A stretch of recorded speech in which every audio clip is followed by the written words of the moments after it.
A straight white male has filed an Ontario human rights complaint against the University of Waterloo, alleging discriminatory hiring practices, denying equal employment opportunities. An Ontario man is requesting an apology from the University of Waterloo after it advertised a discriminatory job posting online. The David R. Sheridan School of Computer Science in the Faculty of Mathematics invited applications for 2 tenured faculty positions that read, "Exceptional scholars and researchers at the rank of full professor or associate professor are sought who are eligible to apply for a Tier 1 Canada Research Chair, that's CRC, established by the Government of Canada to enable Canadian universities to foster research excellence." The job posting further reads, Position 1, all areas of artificial intelligence. The call is open only to qualified individuals who self-identify as women, transgender, gender fluid, non-binary, or two-spirit. Position 2, all areas of computer science. The call is open only to qualified individuals who self-identify as a member of a racialized minority. The salary range for these proposed positions is $170,000 to $250,000 per year. After a brief land acknowledgement toward the bottom of the job posting, the university has the audacity to state that it values the diverse and intersectional identities of its students, faculty, and staff. The university says that it regards equity and diversity as an integral part of academic excellence and is committed to accessibility for all employees. The University of Waterloo seeks applicants who embrace our values of equity, anti-racism, and inclusion. As such, we encourage applications from candidates who have been historically disadvantaged and marginalized, including applicants who identify as Indigenous peoples, Black, racialized, people with disabilities, women, and or 2S/LGBTQ+. Then, they reinforce their discriminatory practice, noting that this is a special opportunity for specific members of 4 designated groups. I have obtained the Human Rights Tribunal of Ontario complaint filed by Valerie Gilev, which claims employment discrimination based on race, ethnic origin, sex, sexual orientation, and gender identity. Let's look at this a little bit further. I'm filing a complaint for discriminatory job postings that restrict applications based on gender identity and racial identity, reads part of the claim. This exclusionary practice has affected me by limiting my opportunity to apply for these positions based on my gender identity and racial background rather than my qualifications and merit. Gilev identifies as a white heterosexual male and reiterates his points of contention with the exclusionary hiring posting.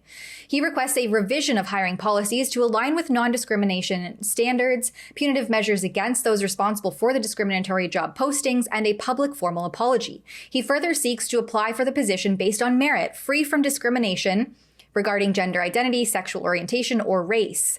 The University of Waterloo responded denying the claim, stating that the applicant lacks standing to bring this application forward because he did not apply for the 2 tenured faculty positions, which were limited once again to scholars eligible for Tier 1 Canada Research Chair positions, and that because the university designed the recruitment of the CRC position in accordance with the Canada Research Chair program and the university's commitment to support disadvantaged groups.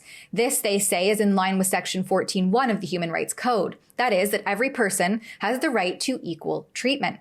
Gilev responded to challenge these claims. He writes, "This respondent's defense relies on Section 14.1 of the Human Rights Code, which states, under special programs, a right under Part 1 is not infringed by implementation of a special program designed to relieve hardship or economic disadvantage or to assist disadvantaged persons or groups to achieve or attempt to achieve equal opportunity, or that is likely to contribute to the elimination of the infringement of rights under Part 1. He says that this section was crafted to foster programs that uplift and support disadvantaged groups, ensuring they have an equal footing and opportunities, and criticizes the University of Waterloo for not supporting or incentivizing disadvantaged groups, but rather blatantly marginalizing and excluding other groups, including white heterosexual males, from being even considered for employment. Before reiterating the verbiage from the job posting, he further condemns this exclusionary job posting as contradicting the spirit of Section 14.1. The exclusionary job posting contradicts the spirit of Section 14.1, he writes, which aims to eliminate barriers and promote inclusivity. Instead of providing equal opportunities for disadvantaged groups, it creates new discrimination and inequality. Through a total of 77 numbered points spanning 16 pages, Gilev reiterates that the job posting ignored individual merits, relies on stereotypes, fosters a discriminatory environment, and undermines the principles of equality. He says that the argument to dismiss the application because he did not apply for the position is fundamentally flawed, because the job posting explicitly prohibited him from doing so, based again on his race, sex, sexual orientation, and gender identity.